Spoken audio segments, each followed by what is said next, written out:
السلام علیکم ورحمت الله وبرکاتو. محترم مسلمانانو ورونو، راځئ نن د سره یو ډیره خوندوره او د مزو نه ډکه یو واقعه یعنی قصه در سره شیر کوم په دې ویډیو کې. او هغه واقعه د یو بوډا بابا او د مدرسې د طالبانو په باره کې ده.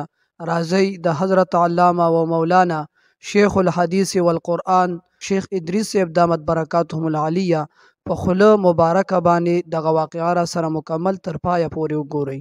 یو ځای کې طالبان دی نو یو بوډا بابا به راته هغه به وی خدای جبریل را پیښ کې، خدای جبریل را پیښ کې چې ما جنت ته ورسوي. طالبانو وی د خدای نیک بخت نو جبریل دی ته اوسګار دی په تا پسې ګرځي جنت ته به خدای خاطر وکړه، خپل عبادت کوه. او بابا به ټوله شپه راته او چغې به یې والې خدای جبریل خدای جبریل. طالبانو وی در راسه هم اور کې ولاړ مونږ ته کتاب کتی شو نه تهجد کولی شو، بس جبریل پسې چغې دی او چغې دی چغې دی. یو طالب ورسره دا چلو کړو چې کوټې ته وخته یو پړی راښکته کړه، هغې کې پیکړه واچوله. وی باباجي وی ها وی جبریل ما تا پسې راغلم جنت ته دې بوزم. هله کوم ځای کې وی بار روزه وی څنګه مې بوځې وی دا پړی دې غاړې ته واچوه یو چک به در کوم او جنت فردوس کې به ناست.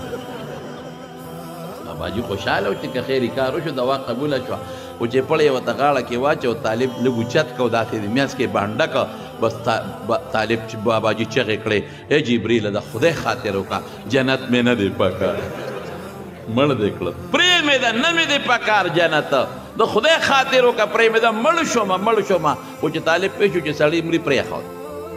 بابا منډې پړی ورپسې راښکې شي کور ته ننوته. ښځې ته وایي دروازه بنده که جبریل راغلی د خلک جنت ته خېږي.